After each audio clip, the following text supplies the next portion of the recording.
status kepemilikannya adalah kepemilikan, komunal, ya itu berbeda. Jadi Anda harus bisa membedakan terlebih dahulu antara yang pasal 40 dengan pasal 38 Undang-Undang Hak Cipta. Ini contoh-contohnya, ini ada, tradisi ya, di Bali itu ada tradisi ya, karena upacara adat ya di sini. Jadi bukan tari ya, beda lagi ya. Ini nilai-nilai tradisi yang diyakini oleh masyarakat. Jadi dia tuh bawa sesaji ya, sesajinya itu cukup bagus-bagus dan mungkin mahal ya. Hanya ada di Bali ya, karena luar biasa di Bali itu justru, yang tumbuh atau yang apa, lebih kuat itu adalah hukum adatnya. Nah, di sana di Bali itu. Oke. Nah, berangkat dari sini sebetulnya, kita itu, sejarahnya itu ada semacam pengalaman yang buruk ya. Pengalaman yang buruk itu kita tuh tidak hanya, diklaim ya terhadap pulau-pulau yang terluar di Indonesia yang kemarin pernah diklaim oleh Malaysia ya, Simpadan Silikitan ya. Itu tidak hanya itu saja, tapi kita tuh juga punya sejarah buruk ya, terhadap klaim kepemilikan budaya, ya. Kalau kita melihat, kasus-kasus budaya itu lebih banyak, keterlibatan, negara asing ya, daripada keterlibatan daerah lain ya. Sehingga, eee, budaya itulah yang kemudian, kasus itulah yang kemudian memberikan bayangan pada kita semua, gambaran pada kita semua. Ternyata orang asing pun menganggap bahwa budaya kita itu, penting sedemikian memiliki nilai ekonomi gitu ya, karena dia mengklaim ya, kalau tidak dia tidak menyadari budaya kita itu penting ya, dia tidak akan mengklaim ya, tidak akan mengklaim ya. Karena kenapa Malaysia itu mengklaim terhadap budaya kita? Ya karena Malaysia beranggapan bahwa budaya kita itu juga memiliki nilai ekonomi ya. Bisa dijual ya, bahkan, beberapa pelanggaran yang terjadi pada saat adanya kasus-kasus antara Malaysia dengan Indonesia itu adalah bahwa, eee, ternyata ya, Malaysia itu memanfaatkan sebagian budaya kita itu untuk promosi pariwisata di Malaysia. Seperti lagu Rasa Sayange ya, kemudian, ada kemarin tuh lagu Rasa Sayange yang dinyanyikan pada saat,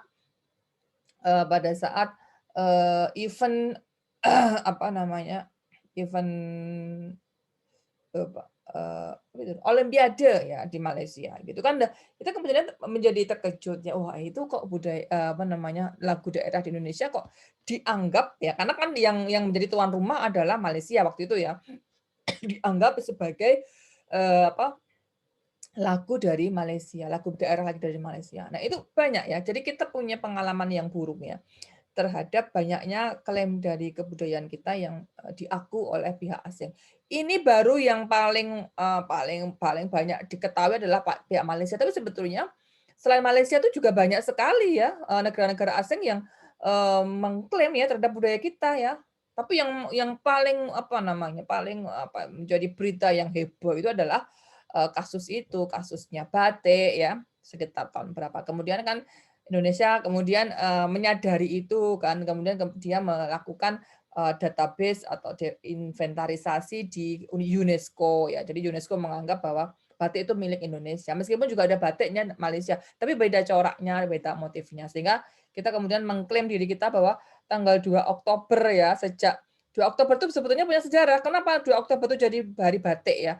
Karena pada tanggal 2 Oktober itu, UNESCO itu melakukan verifikasi bahwa batik itu milik Indonesia.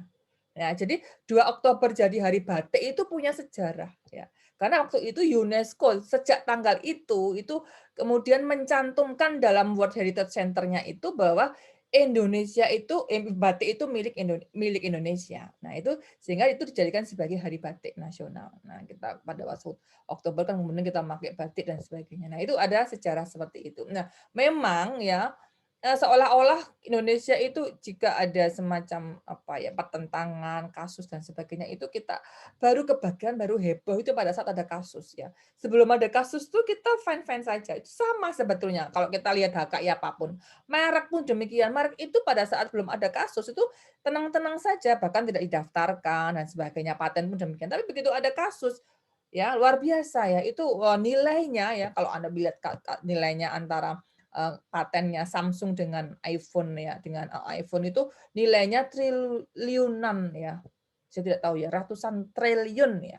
Karena ada beberapa klaim ya, ada patennya, juga ada desain industrinya. Nah, itu memberikan gambaran pada kita semua ya, ternyata luar biasa kalau kita bicara HKI ya. Luar biasa. Nilai ekonominya, belum lagi kerugian-kerugian imaterial yang kita tata terima. Kemudian ada tari pendet kemarin ya. Tari pendet itu dimasukkan sebagai iklan ya, Visit Malaysia tahun 2007 atau 2009 ya. Nah, itu tari pendet. Jadi mereka itu memberikan, kan waktu itu ada iklan Visit Malaysia ya, setiap tahunnya. Nah, itu salah satu tahun itu 2009 kalau nggak salah atau 2008 ya. Itu ada salah satu tari pendet yang diperkenalkan, yang dipertontonkan pada iklan Visit Malaysia itu. Dan itu dipertontonkan di beberapa media massa, termasuk di media massa di Indonesia, media elektronik seperti televisi. Indonesia pun juga ada iklan Visit Malaysia itu loh. Kok ini tari pendek dari masuknya? Ya, ini jadi masalah kemudian. Nah, itu yang kemudian akhirnya menjadi masalah yang cukup besar. Kemudian lagu daerah rasa sayangi ya. Kemudian reog Ponorogo, nah itu juga jadi masalah. Tari tortor, nah banyak ya. Ternyata banyak. Yang saya contohkan ini adalah yang memang menjadi klaim dari Malaysia sendiri ya. Jadi tapi ada banyak ya perusahaan-perusahaan asing yang juga mengklaim terhadap budaya dari Indonesia ya, seperti kasusnya apa, Nike itu yang memakai motif batik ya, motif batik yang ada dari Indonesia untuk desain dari sepatunya, itu ada juga dulu ya.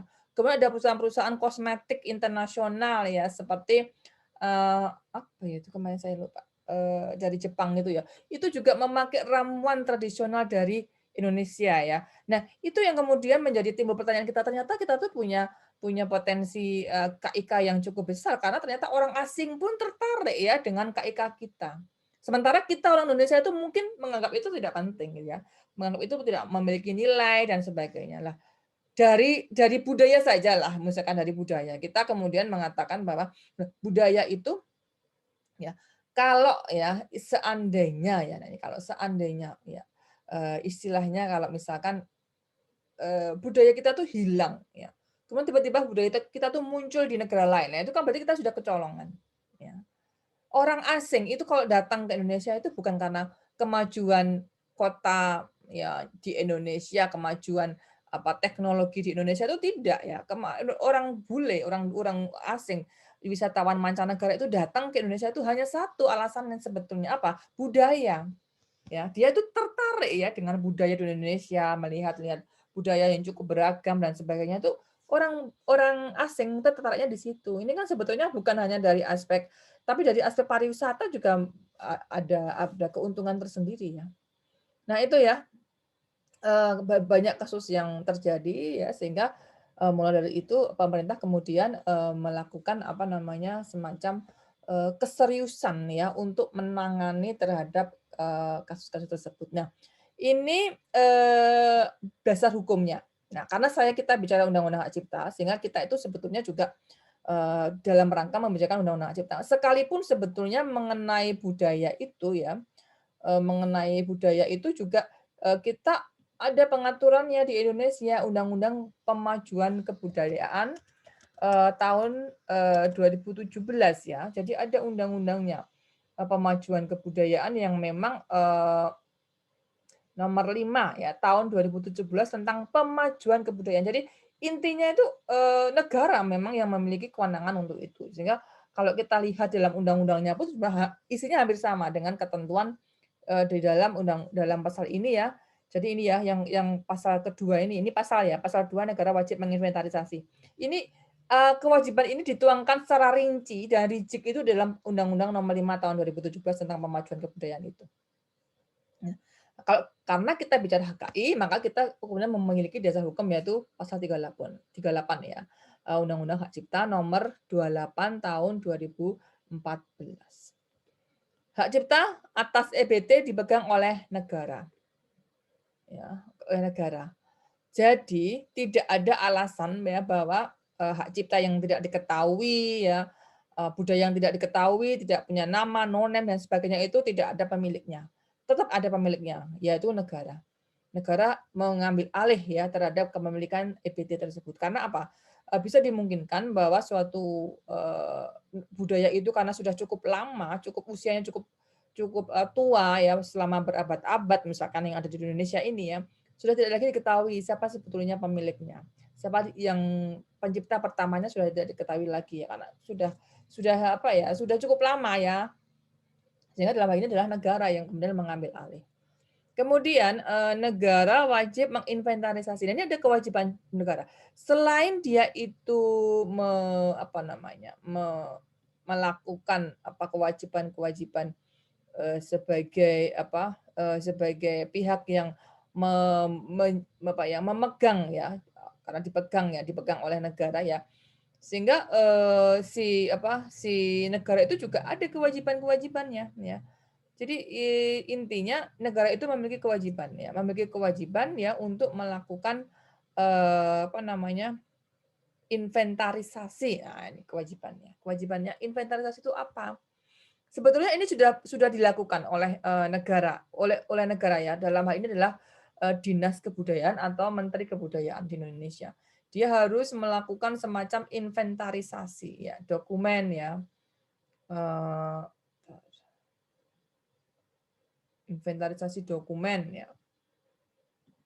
Caranya gimana Bu inventarisasi dokumen? Inventarisasi dokumen itu caranya yaitu dengan menginventarisasi ini budaya dari mana, ini budaya dari daerah mana, ini budaya dari daerah mana sehingga itu seolah-olahnya tuh Indonesia itu mengklaim bahwa itu budaya dari daerah mana yang berasal dari Indonesia, budaya dari daerah mana yang berasal dari Indonesia ya. Sehingga pihak asing juga tidak akan bisa semena-mena ya untuk mengklaim itu ya terhadap budaya yang sudah kita kita inventarisasi ya ada database-nya dan sebagainya. Itu juga dalam rangka untuk mengelola budaya kita sebetulnya negara itu. Dan ini sudah dilakukan oleh Dinas Kebudayaan ya. Jadi Dinas Kebudayaan misalkan kalau di Jogja itu sudah menginventarisasi ada berapa ratus ya budaya yang dari Jogja ya. Baik itu dari Sleman, baik itu dari Bantul, dari kota, kemudian dari Kulon Progo, dari Gunung Kidul, itu semua diinventarisasi ya budaya-budayanya. Sehingga itu masuk database ya. Nanti kalau misalkan itu dimungkinkan bisa masuk kategori budaya itu cukup terkenal di luar negeri, itu kemudian bisa diajukan kepada UNESCO sebagai warisan budaya internasional. Nah, itu nanti langkah-langkahnya sebetulnya ada ya. Jadi ini ya, wajib. Yang namanya wajib itu kan berarti ketentuan yang harus dilakukan oleh negara ya. Dia harus inventarisasi, harus menjaga dan memelihara EBT sebagaimana dimaksudkan dalam ayat 1. Sebetulnya ketentuan pasal 2 ini sudah ada dalam Undang-Undang Nomor 2017 ya, Nomor 5 tentang Pemajuan Kebudayaan. Jadi di sana sudah rinci, mungkin Anda bisa googling ya. Undang-undangnya sudah rinci sekali mengenai kebudayaan yang harus dilakukan oleh pemerintah itu seperti apa. Penggunaan EBT harus memperhatikan nilai-nilai yang hidup di dalam masyarakat pengembannya. Nah, jadi intinya negara itu harus mengawasi terhadap pemanfaatan budaya Indonesia itu oleh pihak lain. Ya, jadi misalkan saya kemarin ambilkan contoh tenun endek ya, ini dalam gambar ini ya, ini tenun endek ya dari Bali ya yang sewa bukan disewa ya tapi Christian Dior itu dari Paris dari Prancis itu menginginkan baju dalam musim tahun 2021 ini ya ini motifnya tenun endek ya dari Bali kemudian dia itu melakukan apa semacam eh, diberikan akses benefit sharing ya ABS ya istilahnya oleh pemerintah daerah dari Bali kepada Christian Dior ya untuk boleh mengakses ya terhadap budaya khususnya tenun endek. Nah, karena dia itu diberikan akses, maka pemerintah itu meminta balasannya, apa kontra prestasinya istilahnya kan. Karena si Christian Dior itu sudah diberikan izin ya dalam bentuk tadi akses benefit sharing ya kepada masyarakat adat ya yang memiliki tenun endek itu. Nah, kalau Christian Dior itu kemudian mengakses tenun endek yang menjadi motif pada pada motif apa, bajunya ya apa, baju dan mungkin tas apapun dari Christian Dior itu kan kemudian dia mendapatkan manfaatnya. Manfaatnya apa? Ya keuntungan. Ya kita tahulah ya kalau Christian Dior itu jualan baju atau tas itu berapa sih harganya, ya. Kita bisa membayangkan. Saya nggak terbeli kalau saya ya, karena Christian Dior itu kalau jual barang karena brand-nya sudah merek terkenal ya itu sudah luar biasa. Nah, itu kemudian ada manfaat tersendiri dari Christian Dior karena dia memanfaatkan tenun endek. Nah, kalau sudah ada manfaat kan berarti artinya si Christian Dior itu memanfaatkan kekayaan intelektual komunal dari masyarakat Bali kan, yaitu dengan tenun endek ya. Sehingga apa yang harus dilakukan? Nah, kalau kita bicara prinsip pada hak cipta itu bahwa seseorang yang memanfaatkannya dengan izin loh ya, dengan izin dari pihak pencipta, yang pencipta itu ya, maka dia itu harus ada kontribusi atau istilahnya bisa sebagian prestasi itu dialihkan kepada si pencipta yang memberikan izin. Yaitu apa? Benefit sharing tadi, yaitu pembayaran royalti. Pembayaran royalti. Ini cukup cukup cukup menarik ini. Ini yang di Indonesia itu baru dari Bali ya, tapi kemungkinan juga dari luar-luar Bali itu juga banyak budaya yang di apa namanya, dimanfaatkan, tapi kita tidak tahu ya. Kita tidak tahu, bahkan mungkin tidak terrecord ya, artinya tidak ada izin, tidak ada mekanisme dan sebagainya. Karena ini pemerintah daerah yang memiliki apa, peran yang cukup besar ya untuk ini. Ya, negara wajib ya. Kemudian penggunaan IBT harus memperhatikan nilai-nilai yang hidup dalam masyarakat pengembannya ya. Jadi nilai-nilai itu pun juga harus diperhatikan. Nilai apa ya? Nilai mungkin kearifan lokalnya, mungkin nilai-nilai tradisinya yang memang harus diemban dan sebagainya. Nah, ini sesungguhnya ya dari apa yang saya sampaikan ini ya, ternyata kita itu tidak bisa memungkiri ya bahwa Indonesia itu memiliki potensi luar biasa di bidang budaya yang memiliki tadi kans ya untuk mendatangkan keuntungan yang luar biasa. Ya, ini nggak main-main ya kalau saya bilang Christian Dior itu dari Prancis ya yang merupakan eh, merek yang ternama ya yang saat ini tuh menjadi kiblatnya fashion gitu kan istilahnya gitu. Dia menginginkan ada motif apa namanya motif tenun endek ini ya sebagai salah satu tema ya dalam apa namanya karya Christian Dior yang pada tahun 2021 ini ya.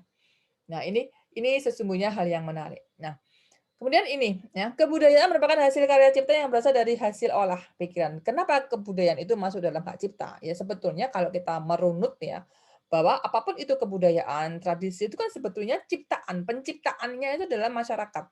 Masyarakat itu menciptakan sesuatu itu karena apa ya? Karena kemampuan. Kemampuan cipta rasa karsanya itu yang menciptakan suatu budaya. Meskipun budaya itu dipengaruhi oleh nilai-nilai atau culture atau apa semacam filosofis tersendiri dalam suatu kearifan lokal dalam suatu daerah tertentu itu kan. Tapi kan sebetulnya itu adalah penciptaan kekayaan intelektual ya. Tapi kekayaan intelektualnya bukan masyarakat personal, tapi kekayaan intelektualnya itu adalah kekayaan intelektual masyarakat masyarakat komunal. Itu ya. Jadi kebudayaan merupakan hasil karya cipta yang berasal dari kemampuan ya atau hasil olah pikiran atau intelektual dari masyarakat adat atau komunal yang keberadaannya telah dipelihara secara turun-temurun ya selama bertahun-tahun oleh masyarakat adat. Ya, jadi karena masyarakat adat itu yang menciptakan ya, nenek moyangnya dulu ya menciptakan, kemudian dipelihara ya dalam suatu tradisi tertentu. Ya, kemudian diciptakan terus ya meskipun ada pengembangan-pengembangan ya tapi tetap aja dipelihara namanya dipelihara gitu kan. Keberadaannya sampai dengan saat ini masih ditemukan gitu kan. Itu kan sebetulnya relatif peran dari pemerintah daerah ya. Bukan peran dari masyarakat daerah, masyarakat itu, masyarakat komunal itu, masyarakat adat istiadat itu ya. Masyarakat adat istilahnya ya. Kalau nggak ada peran ya masyarakat itu tidak akan mau menguri-nguri ya, menguri-nguri itu istilahnya kalau dalam bahasa Indonesianya itu memelihara gitu kan. Selama berabad-abad bahkan ratusan tahun ya, yang memang itu memerlukan usaha ya, sedemikian rupa. Nah, itu kemudian bentuk reward-nya itu adalah bahwa masyarakat adat itu memiliki apa? Memiliki semacam hak ya dalam rangka dia itu memiliki kepemilikan sebagai budaya itu, dia itu memiliki hak, yaitu apa, hak secara ekonomi tentunya. Nah, pengertian EBT sesuai dengan apa yang ada dalam penjelasan Undang-Undang Hak Cipta maupun WIPO. WIPO itu adalah organisasi di bawah PBB yang mengurusi mengenai IP. IP itu KI, KI ya. Singkatannya adalah World Intellectual Property Organization. Jadi PBB itu memiliki organ ya di bawahnya yang namanya WIPO. WIPO itu terkait dengan organisasi internasional di bawah PBB yang mengurusi mengenai IP. IP itu adalah intellectual property ya. Jadi kekayaan intelektual. Nah, ini banyak sekali aturan-aturan ya sebetulnya. Meskipun sebetulnya kalau kita lihat apa laman atau situs yang ada dalam PBB itu yang mengurusi mengenai budaya, ya itu bukan dari WIPO, tapi dari UNESCO. Ya, jadi UNESCO itu memiliki laman yang namanya World Heritage Center ya, di mana di dalamnya itu ada berbagai macam budaya dari berbagai dunia yang sudah terinventarisasi dengan baik. Jadi itu merupakan database secara online ya, secara apa ya, digital ya. Database digital yang dimiliki oleh PBB dalam lamannya UNESCO bahwa dia itu memiliki database terhadap budaya-budaya dari seluruh dunia ya, yang sudah didaftarkan sebagai warisan budaya internasional. Nah, ini ya. Jadi penjelasan Undang-Undang Hak Cipta maupun WIPO adalah terkait dengan kebudayaan baik yang berwujud. Berwujud itu nampak ya, seperti budaya yang kelihatan nampak ya. Seperti apa? Motif batik ya, wayang gitu kan. Kemudian gamelan ya, itu kan nampak ya. Ataupun yang tidak berwujud atau tidak nampak atau intangible seperti upacara adat. Ya, itu nggak nampak ya. Meskipun upacaranya ada, tapi budaya itu menjadi budaya yang tidak nampak karena kenapa masyarakat itu mau melakukan upacara tersebut? Karena dia memiliki nilai-nilai tradisi sendiri gitu kan. Kemudian apa apa itu namanya kearifan lokal ya, local wisdom itu juga nggak nampak ya. Jadi ada budaya yang tidak berwujud, ada yang berwujud. Yang berwujud itu seperti itu namanya apa museum itu juga berwujud. Kemudian apa cagar budaya itu juga berwujud ya. Yang tidak berwujud itu seperti macam apa namanya filosofis yang seperti nilai, upacara tradisi, kemudian nilai-nilai local wisdom yang ada di dalam masyarakat itu intangible ya. Yang merupakan warisan leluhur yang dapat dikembangkan dan dipelihara secara turun-temurun atau oleh masyarakat tertentu.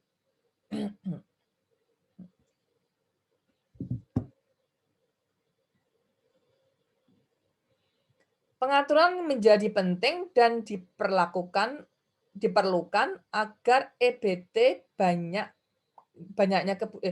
pengaturan menjadi penting dan diperlukan agar budaya itu ya yang berasal dari Jogja itu merupakan aset yang tak ternilai itu menjadi penting karena ada pelindungan ya dari potensi klaim kepemilikan budaya tersebut oleh bangsa. Ini kok kalimatnya jadi amburadul. Pengaturan menjadi penting dan diperlukan agar EBT nah gini aja, agar EBT yang merupakan aset tak ternilai itu mendapatkan pelindungan dari potensi klaim ya kepemilikan budaya tersebut oleh pihak lain atau negara lain.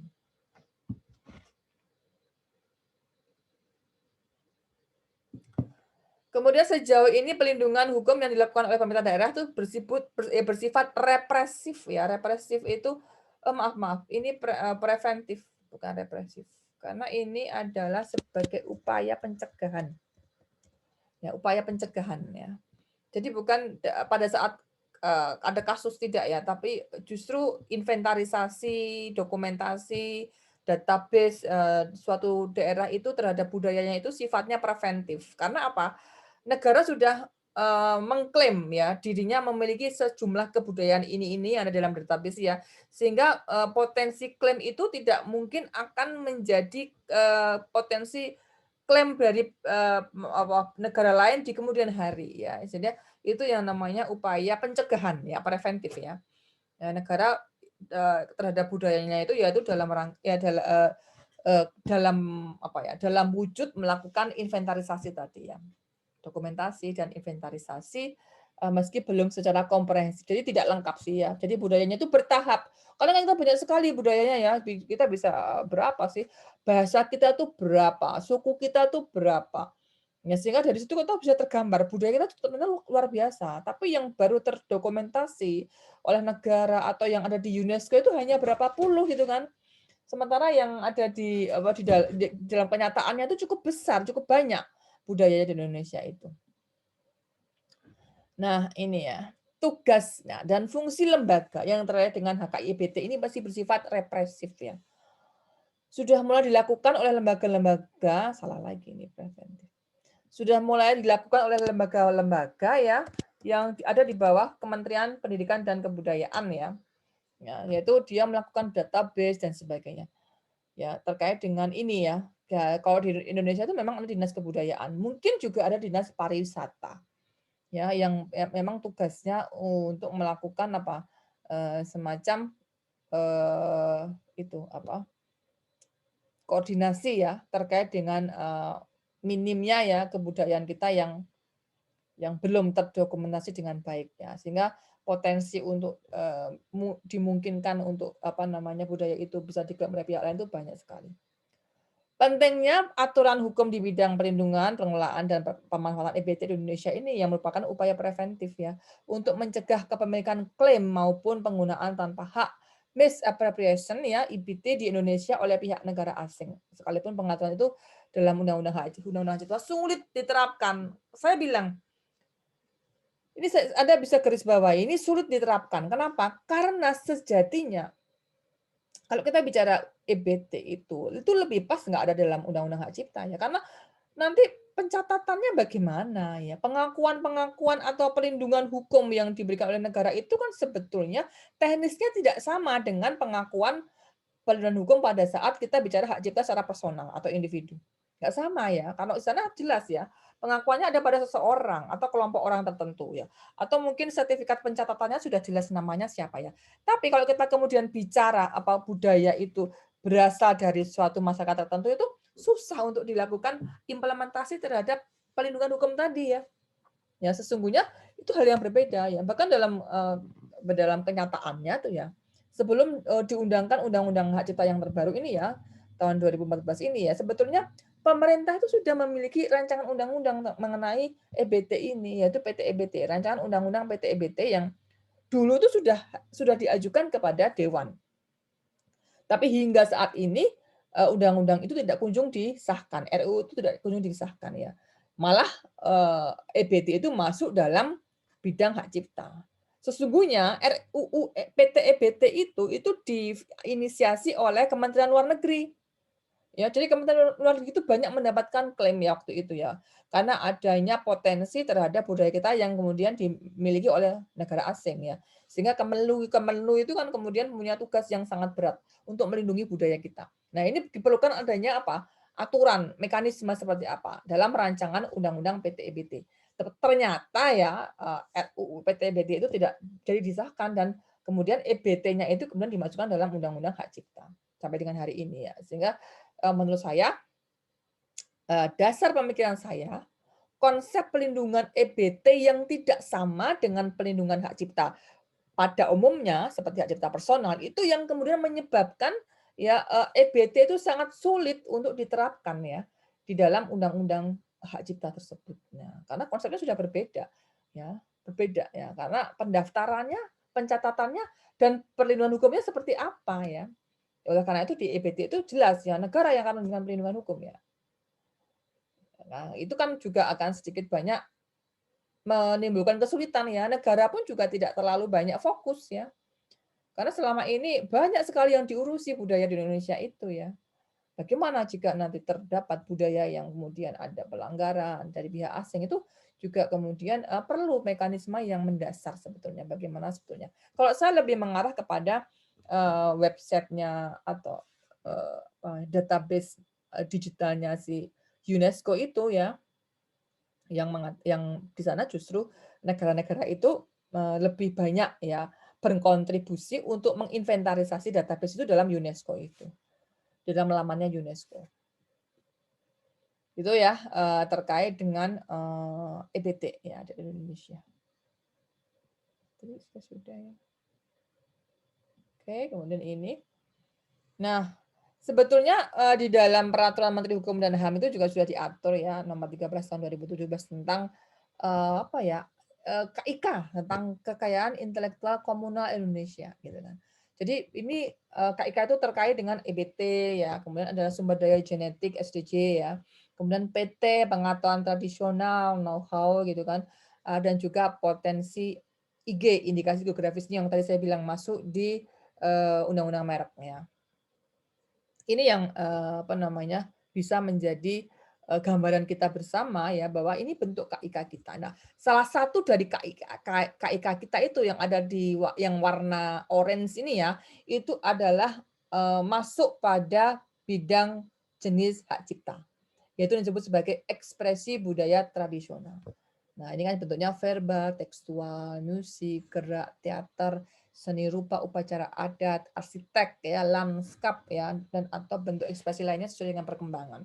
Ini yang terkait dengan EBT. Kemudian juga ada sumber daya genetik, ya, tanaman atau tumbuhan atau bagian-bagian yang mempunyai nilai nyata atau potensial, hewan atau binatang atau bagian-bagian yang memiliki nilai nyata atau potensial dan atau jasa terenik ya atau bagian yang memiliki nilai nyata atau potensi. Potensi itu bisa dimanfaatkan. Misalkan tanaman itu bisa dimanfaatkan untuk membuat ramuan herbal untuk mengatasi adanya penyakit kanker. Ya, kemarin ya seperti waktu apa ya seorang siswa SMA dari mana itu menemukan kayu bajana. Pernah dengar nggak kayu bajana dari Kalimantan ya kalau nggak salah. Ya, kayu bajana itu diasumsikan dia memiliki khasiat tertentu untuk menyembuhkan penyakit kanker.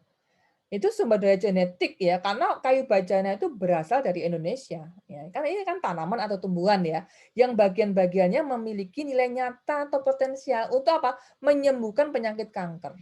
Setelah melalui uji coba laboratorium, kemudian uji coba klinis dan sebagainya, kemudian dinyatakan bahwa ini kandungan-kandungan di dalam kayu bajana itu menyebabkan apa ya? Mungkin virusnya dan sebagainya itu menjadi lemah, virus kankernya dan sebagainya. Itu sumber daya genetik ya. Itu banyak ditemukan pada ramuan-ramuan jamu ya, ramuan-ramuan obat herbal dari Indonesia. Kemudian ada PT ya, PT. PT itu pengetahuan tradisional ya, kecakapan atau teknik dan know-how. Jadi semacam kecakapan atau teknik untuk membuat sesuatu yang dimiliki oleh masyarakat tradisional. Ya, seperti kecakapan untuk membuat gerabah kasongan ya. Gerabah kasongan ya. Itu masyarakat itu secara turun-temurun itu sudah memiliki pengetahuan tradisional itu atau traditional knowledge itu yang ada di dalam masyarakat Kasongan. Dan itu dipelihara hingga saat ini ya. Kemudian pengetahuan masyarakat untuk membuat jepara ukir, jepara atau kemudian pengetahuan tradisional membuat perak diceluk di Bali ya. Itu kan jadi pengetahuan yang sifatnya tradisi gitu kan, tradisi ya. Entah itu sifatnya teknis, keterampilan, inovasi, dan sebagainya. Pengetahuan pertanian, ya seperti subak di Bali, itu kan itu pengetahuan tradisional ya. Kemudian pengetahuan ekologis dan sebagainya, itu masuk dalam ini ya. Jadi membuat kerajinan tradisional, makanan dan minuman seperti jamu ya, dan juga moda transportasi tradisional. Nah, yang terakhir dari KIK itu adalah potensi IG ya. Potensi IG itu adalah suatu sumber daya alam ya, barang atau kerajinan atau hasil industri yang memang dia berpotensi untuk dijadikan atau didaftarkan sebagai indikasi geografisnya. Itu pendaftaran sebagai KIK komunal itu yang nanti mungkin akan diatur terlebih lanjut dengan adanya Undang-Undang Nomor 20 tahun 2016 ya tentang merek dan indikasi geografis. Nah, ini berupa KIK yang kita ketahui bersama, ada 4 macam ya, EBT, SDG, PT, dan potensi IG yang salah satunya itu adalah merupakan bagian dari hak cipta, yaitu dalam bentuk yang tadi, verbal, musik, gerak, dan sebagainya. Gitu ya. Nah, ini kemarin sudah saya sampaikan ya, mengenai jenis-jenis kekayaan intelektual ya, ada yang personal, ada yang komunal. Kalau yang personal itu biasanya dimiliki oleh individu dalam pasal 40 ya, Undang-Undang Hak Cipta. KI personal ya, itu dimiliki oleh individu. Individu itu memiliki secara kelompok atau secara individu perorangan. Misalkan batik, ya misalkan budaya, misalkan tarian dan sebagainya, itu semua dimiliki oleh personal seseorang. Yang tadi saya ceritakan ya, saya contohkan ya, seperti batiknya Iwan Tirta, tarian tradisionalnya Didik Nini Towo dan sebagainya. Nah, kalau yang KIA komunal ini atau KIK ya, itu hak komunitas lokal atau komunitas adat ya, milik bersama komunal sehingga dapat dibagi, disusun, dijaga dan dipelihara oleh tradisi. Kalau yang KI personal itu tidak ada hubungannya dengan tradisi ya, karena ini ciptaan seseorang yang memang meranah mengerucut pada kemampuan intelektual seseorang. Dia mungkin mengembangkan dari tradisi, tapi sebetulnya apa yang dikembangkan itu bukan bagian dari tradisi masyarakat tertentu gitu kan, bukan ya. Jadi masyarakat secara individu ya. Kalau KI komunal itu jelas ya, karena dia itu dimiliki oleh masyarakat adat biasanya. Nah, ini yang saya sampaikan. Nah, ini ya misalkan di Jogja ini kan ada ya yang namanya batik motif parang ya. Di Jogja itu kan terkenal dengan motif parangnya ya. Yang apa? Warna batiknya biasanya ya, itu yang kita lihat corak yang tradisional dari batik parang dari Jogja itu adalah putih dan hitam atau agak kecoklatan ya. Kalau batik Solo itu kan sogan ya. Ya, parang rusak, kemudian udan liris bantal ini Banyumas ya, parang rusak 2 warna. Ini ada parang curiga barang ya dari Banyumas, ini macam-macam ini. Ya, pengembangan atau modifikasi serta desain batik yang dapat dari penggunaan KIK dapat mendukung ekonomi kreatif ya. Ini kan motif-motif yang cukup beda ya. Nah, ini yang kemudian saya bilang, ini pengembangan motif-motif yang seperti inilah yang kemudian bisa saja itu dijadikan sebagai kekayaan intelektual personal ya. Jadi seseorang itu bisa mengembangkan motif parang yang ada di Jogja, tetapi dia ciptakan tersendiri yang berbeda dengan motif parang yang dari masyarakat komunal di Indonesia, di Yogyakarta. Nah, ini kali ini jelas ya. Yang tadi saya bilang ya, kain endek ini ya, tenun endek ya. Nah, ini menjadi terkenal di kalangan Eropa ya dikarenakan pemanfaatan KIK ya oleh Christian Dior ya untuk dipakai sebagai ini karyanya. Coba lihat Anda lihat tasnya ya, kemudian baju-bajunya itu semua dari tenun endek ya, dari Bali. Nah, dari pemanfaatan kekayaan intelektual komunal tenun endek yang berasal dari Bali ini ya, sehingga pemerintah itu harus mengupayakan seperti yang tadi diamanahkan dalam pasal 3 dan pasal 4 Undang-Undang seperti yang diamanahkan dalam pasal 38 ayat 3 dan 4 dalam Undang-Undang 28 2014 tentang hak cipta. Jadi pemerintah harus memiliki apa? Memiliki kemampuan untuk melakukan apa? Pemanfaatan terhadap KIK itu haruslah sesuai dengan nilai-nilai yang diemban oleh masyarakat tradisinya. Ya, dia harus ada upaya seperti itu sebagai fasilitator katakanlah, sebagai penghubung ya antara pihak yang memanfaatkan kekayaan intelektual itu dengan pihak masyarakat adatnya. Nah, sehingga benefit sharing itu ya atau akses benefit sharing itu harus diupayakan ya supaya pemanfaatan secara ekonomi oleh pihak asing itu bisa juga dampaknya dirasakan oleh masyarakat adat gitu kan.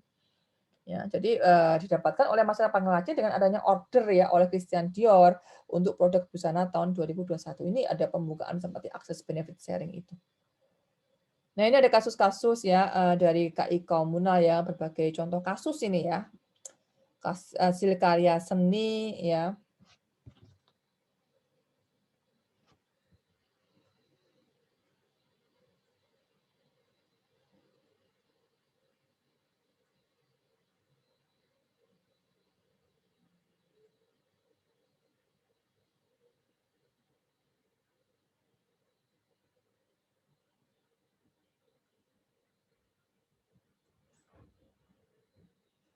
Ya, jadi hasil karya seni dan kerajinan suku aborigin ya pada tahun 2020 ya telah menghasilkan keuntungan sebesar $130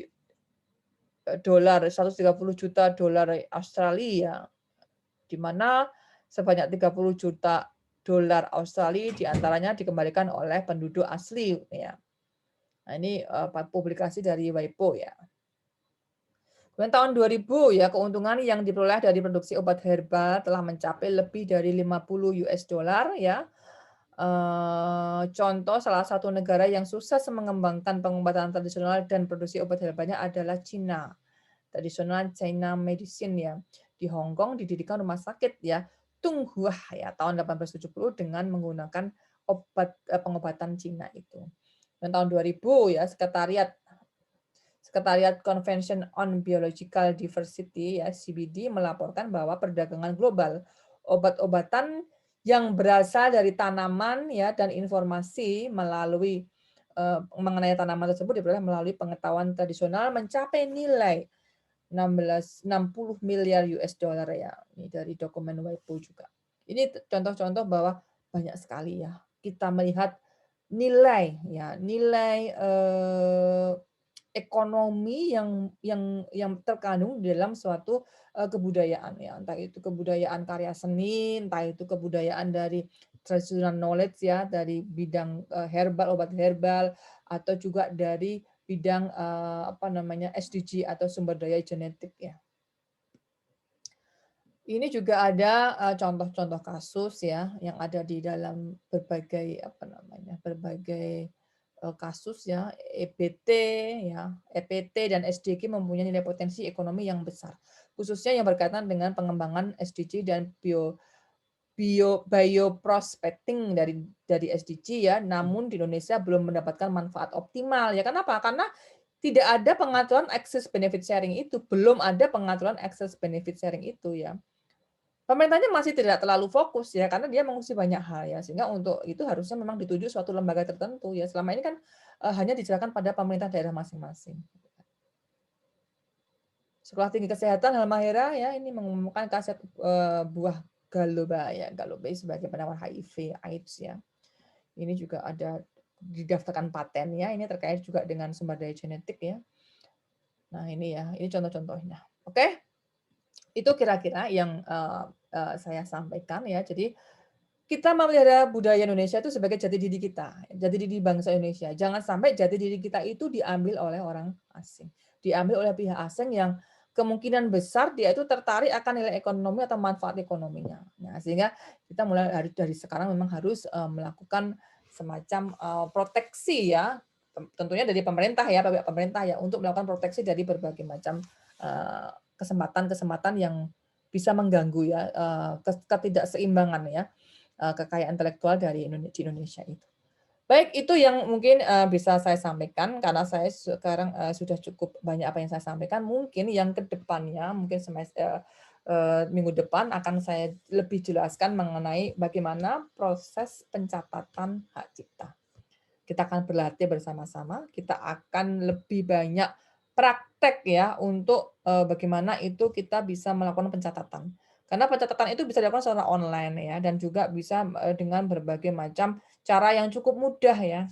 Tergantung apa yang mau dicatatkan. Misalkan ada buku, ada musik, ya ada batik, ada dan sebagainya. Oke, ada pertanyaan ya? Sebelum saya lanjutkan kepada tugasnya nih ya. Tugasnya sudah ada di LMS kan? Anda bisa melihat sendiri ya. Nanti mungkin dipandu oleh Mbak Putri dan Mas Jalu ya tentang tugas itu ya silakan yang tugas kedua ya itu yang tugas pertama Anda bisa mengerjakan kan gampang ya tuh membedakan objek hak cipta yang ada dalam pasal 40 dan 38 ini gampang Anda tinggal mereplay saja kemudian yang kedua ini bisa kasih waktu 1 hari ya sampai dengan besok jam 23.00 Anda juga tinggal mereplay ya mereplay itu artinya kita berdiskusi ya karena Anda paham ya literasi digital ya. Seperti yang saya sampaikan di sini kan saya memiliki modul digital dalam literasi digital ya. Nah, itu sebetulnya kekayaan intelektual saya. Jadi modul itu kan karya intelektual saya ya untuk proses pembelajaran. Nah, bagaimana caranya ya supaya tidak terjadi pelanggaran dalam pemanfaatan modul itu? Karena bisa jadi modul-modul itu kan bisa diperbanyak ya oleh pihak-pihak lain ya.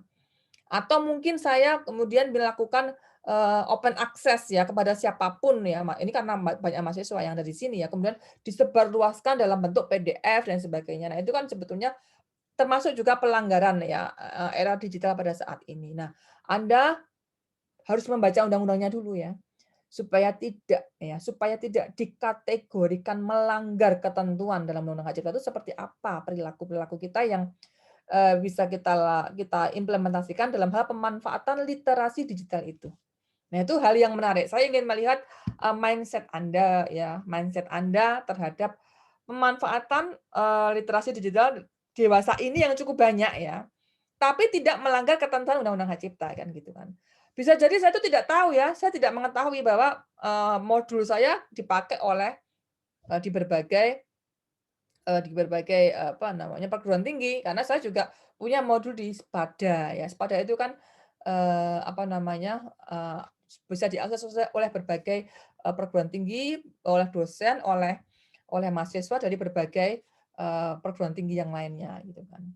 Nah, sehingga supaya tidak melanggar kan kita sebagai orang IP agent ya, Anda sebagai IP agent hak cipta ya, calonnya ya, Anda harus memberikan edukasi ya, bahwa apa ya, memanfaatkan literasi digital itu bagus, artinya penting ya, nggak masalah ya, itu bukan pelanggaran. Tapi cara-cara tertentu itu bisa dikategorikan melanggar ya, jika ya tidak memenuhi, ketentuan-ketentuan pelanggaran hak cipta yang ada di dalam Undang-Undang Hak Cipta. Nah, itu silakan nanti menjadi tugas Anda ya, sehingga, bisa langsung di-submit ya di LMS kita ya untuk, pemahaman saya ya mengenai mindset Anda selama ini terhadap, tadi, hak cipta yang sudah kita pelajari bersama-sama tadi. Oke, ada yang mau ditanyakan?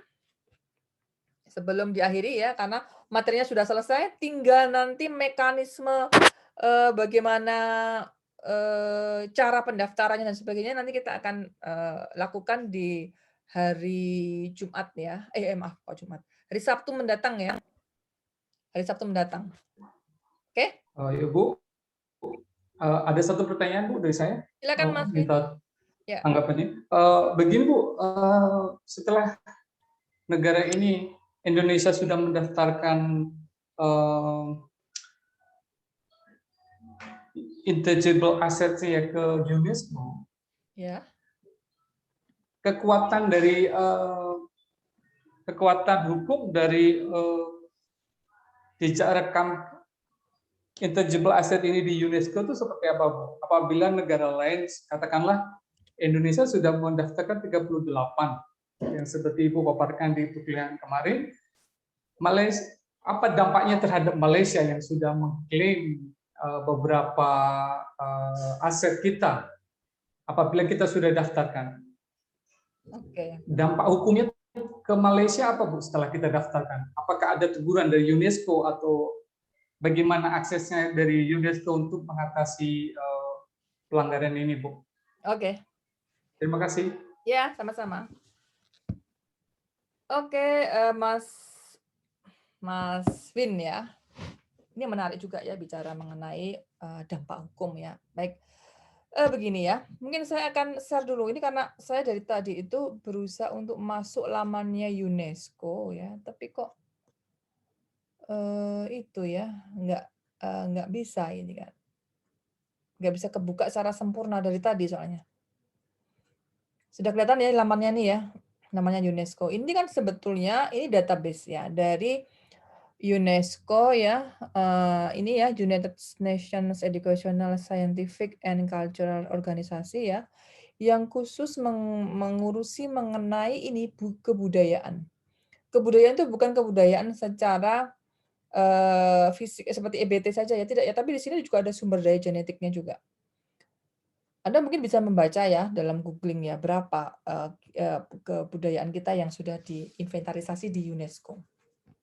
Ya, salah satunya juga adalah hutan hujan tropis ya kan, subak dari Bali itu kan, kemudian tari, saman dari Aceh, keris, wayang, lumpia juga ada kan, kemudian juga ada apa ya, ada beberapa itu nanti Anda bisa melihat. Ini nggak bisa kebuka dari tadi ya, jadi harusnya, ini harusnya bisa gitu kan, karena kita nanti bisa melihat the list-nya, ini apa, kemudian about World Heritage-nya itu apa, activities-nya itu apa.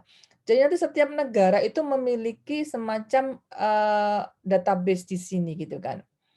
Misalnya Afghanistan. Nah, ini database terkait dengan World Heritage List ya. Jadi ada semacam, apa namanya, list dari Afghanistan ya, terkait dengan ini biasanya ada pada sumber daya genetiknya, ya. Kita lihat Indonesia.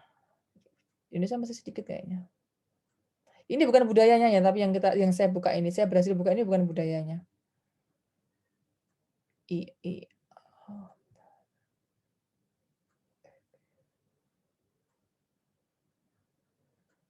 nah Indonesia ini. Ini masuk di sini. Ini masuk pada istilahnya, bukan budaya ya, tapi, sumber daya genetik ya, lebih kepada sumber daya genetik atau, eee, apa ya istilahnya, ada itu istilahnya dalam bahasa bahasa asingnya itu. Tempat yang menjadi semacam, apa ya, istilahnya ini nih, bentar, saya kok jadi lupa. Ini, bentar bentar. Di sini ada nggak?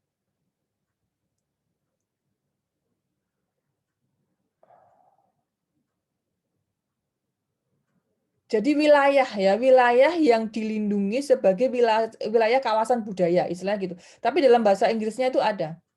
Saya jadi agak lupa di sini ya. Nah, oke, jadi saya contohkan ini Mas Win ya. Indonesia ini baru berapa tadi? Baru, Borobudur ya, Komodo National Park ya, kemudian Prambanan, Ujung Kulon, Sangiran, Lawrence National Park, Tropical ini hujan hutan. Ini yang ada ini, ada merah-merahnya ini dangerous. Dangerous itu artinya kalau Indonesia tidak upayakan hutan hujan itu dari pembalakan liar, penebangan ya, illegal logging ya, itu nanti, pihak UNESCO akan mengeluarkan dari, apa namanya, tempat atau wilayah yang dilindungi oleh internasional, sebagai tadi, hutan hujan tropis yang berasal dari Indonesia itu. Jadi pihak UNESCO sudah tidak akan bertanggung jawab ya terhadap ini, hilangnya hutan hujan tropis dari Indonesia. Karena pembalakan liar ya, karena ini tidak ada. Nah ini yang merah-merah ini kan sebetulnya list dangerous ya. Danger itu berarti pihak negara harus ada upaya hukumnya. Maaf, ada upaya, untuk mekanisme bagaimana mencegah adanya illegal logging ya. Ini kemudian ada landscape ya, ini landscape seperti landscape di Subak di Bali itu juga masuk sini ya. Nah ini terpisah dengan list dari budaya, list budaya ada lagi nanti, tapi ini karena lagi error ya, apa, tidak bisa dibuka cepat itu ya, jadi saya mungkin masih kesulitan membuka ya. Ini bukan budaya, tapi ini dari, wilayah dari tempatnya ya. Nah, sebetulnya Mas, apa yang diupayakan oleh WHO ya, World Heritage Center-nya itu ya, itu sebetulnya bukan dalam ranah hukum ya, tapi ini adalah pengakuan bersama. Karena sebagian besar apa namanya, negara di dunia ini tergabung dalam UN atau United Nations ya. Sehingga mereka mengakui terhadap keberadaan salah satunya adalah keberadaan dari UNESCO ini. Memang tidak ada upaya hukumnya, sama seperti kasus pada saat kita kemarin diklaim kebudayaannya oleh Malaysia, Tari Pendet, Lagu Selalu Sayange, Tortor, itu juga tidak ada upaya hukum.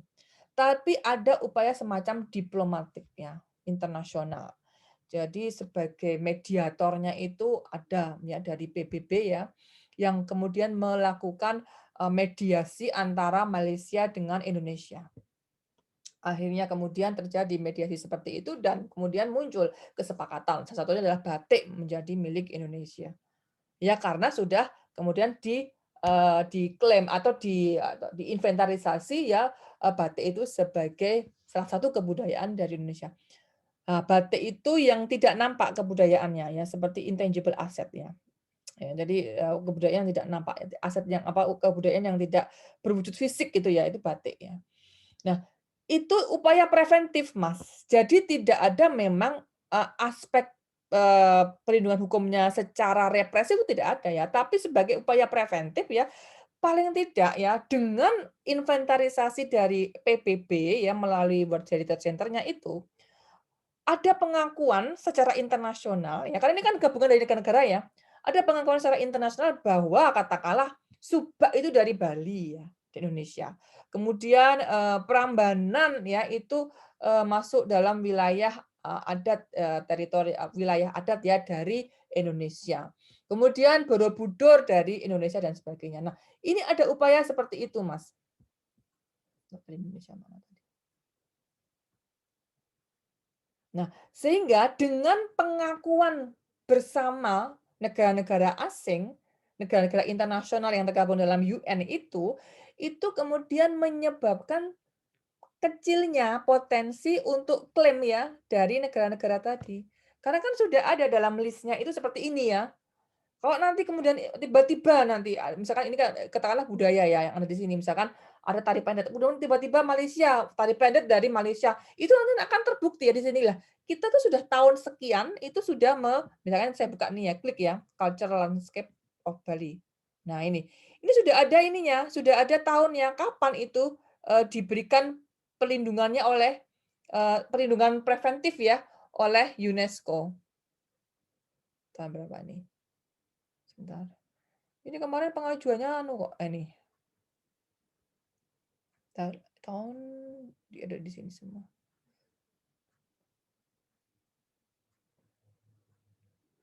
Hmm, kayaknya sekitar tahun berapa ya kemarin?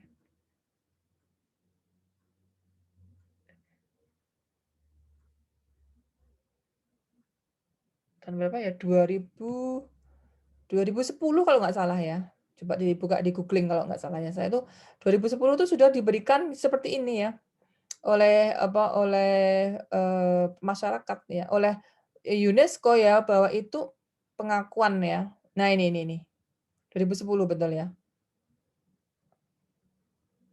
Nah Nah, di sini ini kelihatan bahwa sejak tahun 2010 itu UNESCO sudah mengakui terhadap subak. Nah, ini dia subak ini ya. Subak ini pengairan ya, landscape ya, secara landscape ya, ini tradisional ya. Ya, dari Bali ya. Ini kan kemudian sudah kelihatan dari sini kan. Petanya juga dan sebagainya. Nah, ini tidak ada upaya hukum, Mas, tapi ini sebagai upaya preventif. Karena kalau kita bicara hukum, nanti akan sangat tergantung dari wilayah teritorial. Ya, karena kan yang terlibat itu adalah negara-negara asing, Mas. Ekstrateritorial gitu kan. Tentunya negara asing itu tidak akan bisa tunduk pada hukum kita, ya. Undang-undang hak cipta kita nggak tunduk kan.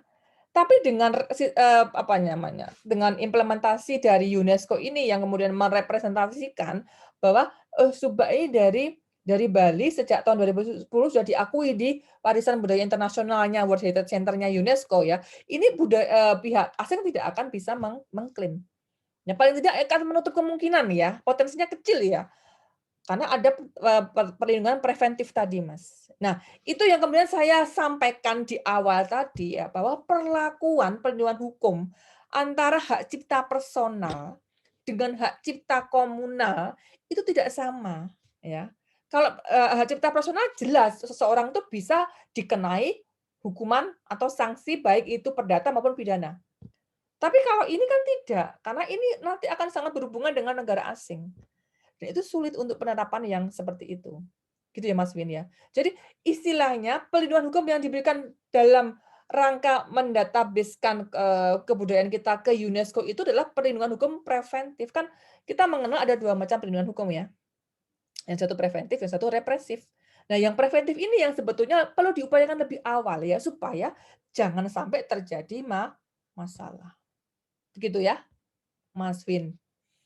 Oke, baik Bu. Oke, Oke. berarti Jelas ya? jika ya cukup jelas Bu. Jadi Berarti jika jika kita seandainya negara tetangga menggunakan salah satu yang kita sudah daftarkan, jika Malaysia menggunakan kembali yang sudah kita daftarkan untuk tujuan komersil, ini nanti penyelesaiannya hanya dengan diplomatik pendekatan internasional. secara diplomatik ya. Betul ya, itu pasti akan turun tangan. Apalagi kalau kemudian budaya itu sudah tercantum dalam World Heritage Center. Ya, Oke. jadi itu upaya pencegahan sehingga nanti negara Malaysia sudah tidak lagi menggunakan batiknya Indonesia, ya kan. Negara Malaysia sudah tidak lagi menggunakan pendet, reok Ponorogo, tortor dan sebagainya. Kan sekarang sudah nggak ada lagi kan apa namanya konflik ya kebudayaan ya antar negara terutama di Malaysia itu kan sudah tidak ada lagi kita temukan ya. Nah, seperti itu apa namanya seperti preventif ya. Jadi ada semacam upaya di awal ya supaya memperkecil kemungkinan untuk dilakukan apa ya potensi klaim dari daerah lain. Karena kalau kita bicara hukum nggak akan jadi, Mas. Ya karena kita punya hukum sendiri, Malaysia punya hukum sendiri kan? Iya.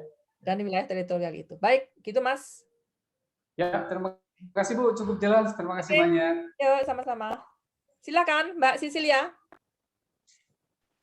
Bu, terima kasih untuk kesempatannya Bu. Saya mau bertanya untuk tugas dari kursus untuk pertemuan sampai pertemuan ketiga ini sejauh ini berapa jumlah tugasnya?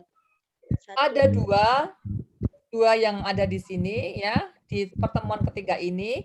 Yang satu membahas mengenai perbedaan antara objek hak cipta dalam pasal 38 dan 40. Anda cuma tinggal menyebutkan saja perbedaannya ya supaya Anda memahami ya. Prinsipnya bahwa pasal 38 itu adalah kepemilikan komunal. Yang di dalam pasal 40 itu berbeda, itu kepemilikannya lebih pada personal atau pribadi. Itu yang pertama. Kemudian yang kedua, tugasnya itu menganalisis ya terkait dengan kemajuan teknologi dewasa ini ya, teknologi digital ya, dewasa ini yang sering kita manfaatkan, Mas, Mbak ya. Ini saat ini kita sudah memanfaatkan teknologi digital ya, baik dalam mekanisme proses perkuliahan digital ataupun teknologi literasi digital. Ya, karena yang saya sampaikan ini kan sebetulnya meskipun tidak semua, tapi modul yang saya berikan itu adalah modul saya. Ya, kemudian mungkin record ini dan sebagainya mungkin milik kita ya, milik saya ya. Atau kalau misalkan saya ngambil modul pembelajaran video pengayaan itu saya sudah mencantumkan alamat HTTP-nya dari YouTube ya. Itu nggak melanggar kalau itu sudah mencantumkan karena kan kita jadi tahu ya begitu kita mengklik itu kita jadi tahu siapa yang mengupload video YouTube itu. Ya, jadi itu kecuali kalau video itu saya download ya, kemudian saya posting langsung di laman saya. Tapi kan saya hanya menggunakan link-nya ya. Begitu Anda klik link kan berarti video itu akan bisa teridentifikasi atau akan bisa dilakukan identifikasi itu video dari apa ya, akunnya siapa yang mengupload dan sebagainya itu. Itu yang literasi. Yang literasi itu nanti batasnya sampai dengan besok, Mbak. Ya, masuk besok jam 23.00 kalau tidak salah. Sekarang sudah terbuka kan? Pertanyaannya sudah bisa terbuka ya? Karena tadi saya batasi saya buka jam 12:30 tadi. Gitu ya, Mbak ya? Ya, Bu. Makasih, Bu. Kemudian untuk yang minggu depan kita akan praktek bersama ya, membuat dokumen-dokumen pencatatan hak cipta. Ya. Mungkin kita akan beri contoh ya, tolong Anda bikinkan dokumen pencatatan hak cipta atas ini dan sebagainya. Ya, sehingga nanti Anda paham ya, kalau kita ingin mengajukan permohonan pendaftaran pencatatan hak cipta, dokumen apa yang diperlukan. Oke? Nah, setelah selesai, nanti pertemuan kelima Anda melakukan uji profisiensi, nanti next ke depannya akan ketemu dengan Prof. Budi untuk merek ya, sampai 6 kali 6 kali sesi ya, 6 kali sesi. Nanti di sesi terakhir akan ada uji profesi kedua. Kemudian selanjutnya di pertemuan ke-11 kalau nggak salah ya, itu dengan Pak Muji ya, Pak Dr. Muji. Itu beliau akan membahas mengenai paten. Gitu ya. Jadi mungkin kita ketemu tatap maya atau mungkin ketemu di sesi saya itu tinggal 2 kali. 1 kalinya nanti besok dengan praktek, yang kedua akan ada semacam apa namanya, uji profisiensi. Ya, sudah ada linknya, tapi saya belum memberikan apa namanya soal ujiannya. Gitu ya, oke Mbak. Bisa dipahami ya? Ya, Bu. Oke, baik yang lainnya mungkin. Cukup jelas ya. Ini jadi pertemuan kita yang ini terakhir ini adalah pertemuan terakhir kita bicara mengenai substansi hak cipta. Selanjutnya Anda bisa download sendiri undang-undangnya, Anda bisa download sendiri materi modul yang saya berikan, atau mungkin Anda bisa juga mencari bahan pembelajaran di luar itu. Silahkan ya, itu terbuka luas ya untuk Anda semua yang ada di sini. Gitu nggih? Oke, Mbak Putri, monitor. Halo Mbak Putri. Halo, tes. Tes. Mbak Putri, Mas Jalu nggak masuk ya?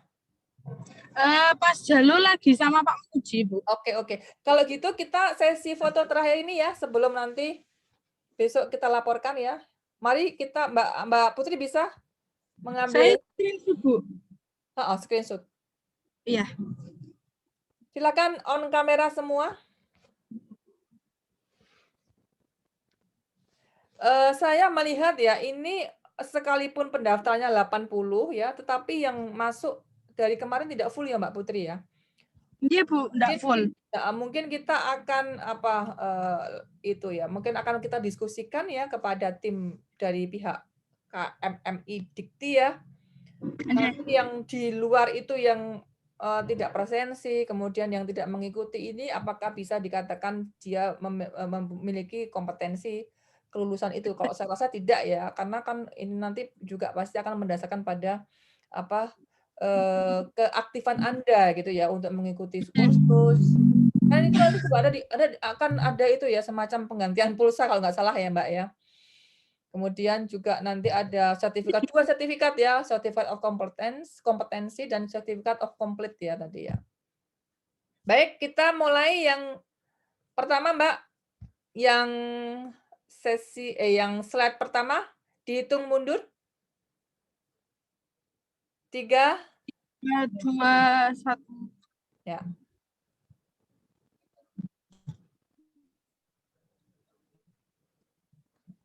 Satu kali lagi, 1, 2. Oke, kemudian yang slide kedua, on kamera monggo.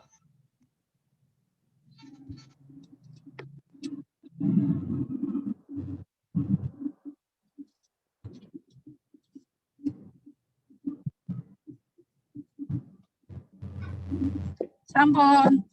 Yang ketiga.